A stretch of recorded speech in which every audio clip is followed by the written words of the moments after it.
Misturando cenário urbano com o submundo e fantasia, Shang-Chi é tudo aquilo que prometia e muito mais. Tem surpresa dentro desse filme, mas aqui eu vou analisar tudo sem spoilers, então vem comigo falar sobre o novo filme da Marvel Studios. Eu sou o João Marcos Carneiro e esse é o Cultura Pop Cia. Seja muito bem-vindo. Fala galera, vamos falar aqui da segunda produção cinematográfica da Marvel Studios em 2021.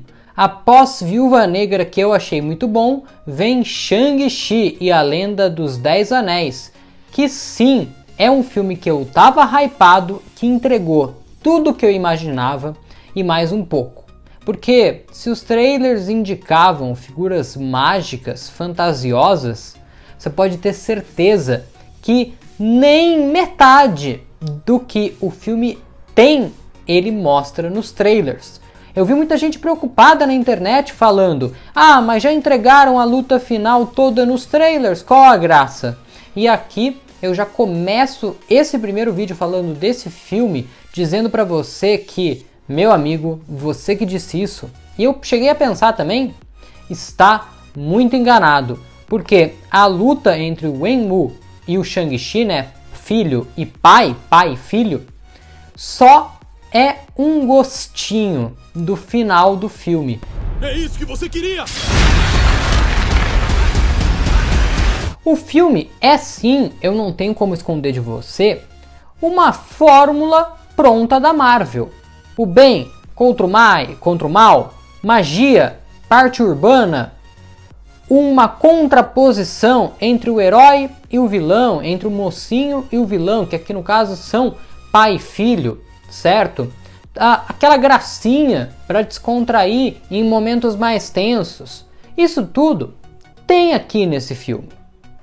Mas, por exemplo, comparando com o filme da Viúva Negra, que foi o último lançamento desse ano da Marvel, aquele filme é muito mais a regra pronta do que esse.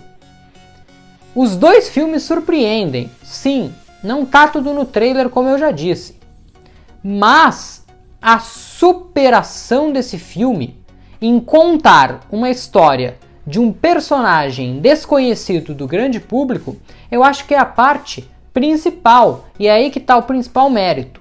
O Shang-Chi, para mim, era um personagem muitíssimo pouco conhecido, muitíssimo pouco estranho, né? Mas eu sabia muito pouco desse cara. E aí quando chegou perto do filme, começaram a sair os trailers, eu fui ler a respeito. E aqui, sim, eles respeitam a história do personagem, que surge lá nos anos 70, quando as artes marciais começam a ter muito sucesso, e aí a Marvel foi lá, se inspirou inclusive no Bruce Lee e criou esse personagem, que naquela época nem era chamado de Shang-Chi, esse nome veio depois.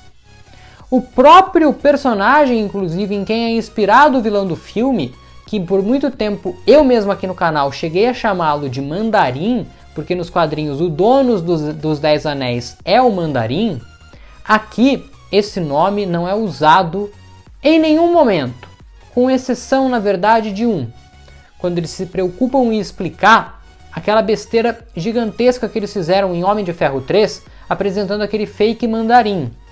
Eles corrigem muito bem a história, dão uma explicação perfeita e falam: esqueçam aqueles 10 anéis, aquela organização dos 10 anéis, que era fake, era uma representação, que a verdadeira organização dos 10 anéis está aqui, com Wen-U, que é o nome do vilão e do pai do Shang-Chi, e não posso me esquecer da Xia-Ling, os dois irmãos. Mas para tudo. O vídeo tá muito bom, tem muita informação, mas agora é hora de você se inscrever no canal. Sim, você é inscrito aqui no canal, você não perde os próximos vídeos que eu vou fazer falando desse filme aqui. Eu vou gravar um vídeo falando só sobre os personagens, um vídeo com spoilers, um vídeo sobre as cenas pós-créditos, tem muito vídeo vindo aí ainda sobre Shang-Chi, a Lenda dos 10 Anéis. Eu amei esse filme, eu espero que você tenha gostado também. Se você já assistiu o filme, aliás, deixa um comentário aqui embaixo que eu vou querer muito saber a sua opinião sobre Shang-Chi e a Lenda dos 10 Anéis. A história mistura muito bem presente e passado. não contando o passado todo de uma vez e depois indo para o presente, ficando no presente até o final. Não, as lembranças vão retornando na cabeça dos personagens aos poucos, ao longo da história. E as revelações vão surgindo conforme a nossa necessidade.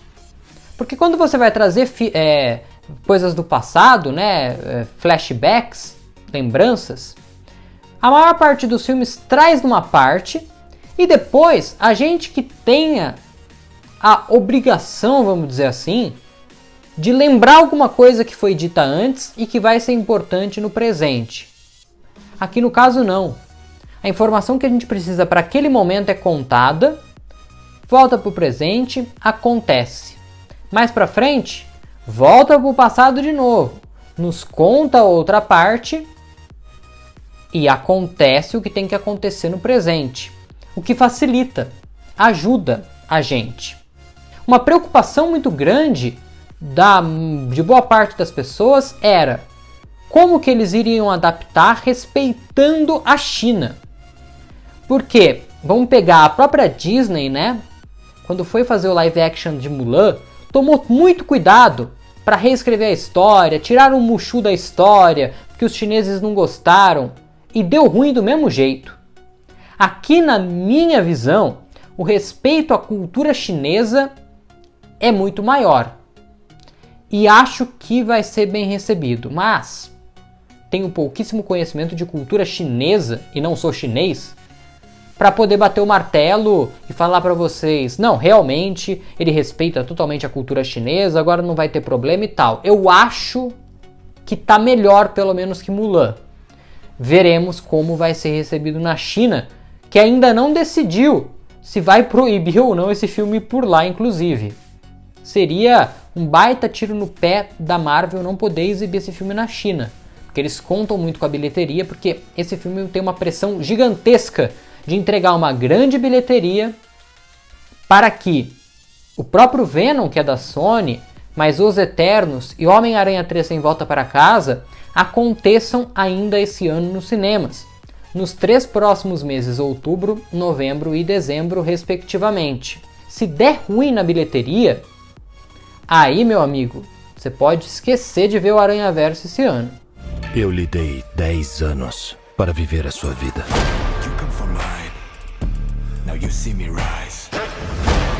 E aonde isso o levou? Na abertura do vídeo, né, eu citei a questão do mundo urbano, do submundo e de fantasia, certo? O mundo urbano representando a vida do Shang-Chi nos dias atuais, antes dele reencontrar o seu pai. O submundo envolve a Xia-Ling, mas eu não vou entrar em detalhes aqui para não estragar a sua experiência, já que esse vídeo aqui é sem spoilers. E a parte fantasiosa está principalmente no final do filme, quando a gente tem criaturas mágicas e surpreendentes. Eu repito aqui que tem surpresas sim ao longo e principalmente no final do filme. Você pode até não gostar ou gostar, mas que tem surpresa, isso tem. Vamos falar agora de cores. Sim, de cores. Porque quando o filme está falando do lado do bem, ele traz cores mais claras. Quando o mal está imperando, ele traz cores mais escuras. E isso tem a ver, inclusive, até com a cor dos anéis. Porque quando os anéis, isso não é spoiler, isso tá até no trailer, quando os anéis estão com o Wenwu, eles são de uma coloração meio roxa. E quando eles vão para o Shang-Chi, ele pega uma cor meio amarelada, alaranjada, que é uma cor muito semelhante ao poder, ao feitiço do Doutor Estranho. Não sei se isso vai ter relação mais pra frente, se a gente vai descobrir algum tipo de relação entre isso. Até acredito que não, devido à primeira cena pós-crédito, que eu vou falar num outro vídeo à parte, com spoilers, tá? As lutas são todas muito bem coreografadas. Eu destacaria aqui 3 lutas, 3 delas, as 3, né, estão nos trailers já, mas não completas, certo? Que é a luta do trem.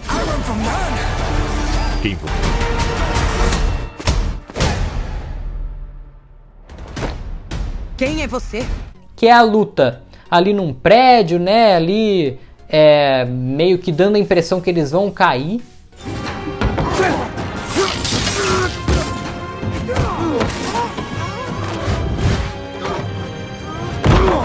E a luta final entre o Shang-Chi e o Wen-Wu, o seu pai. Essas 3 lutas são perfeitas e as lutas, cara, em muitos momentos elas parecem até coreografias de dança.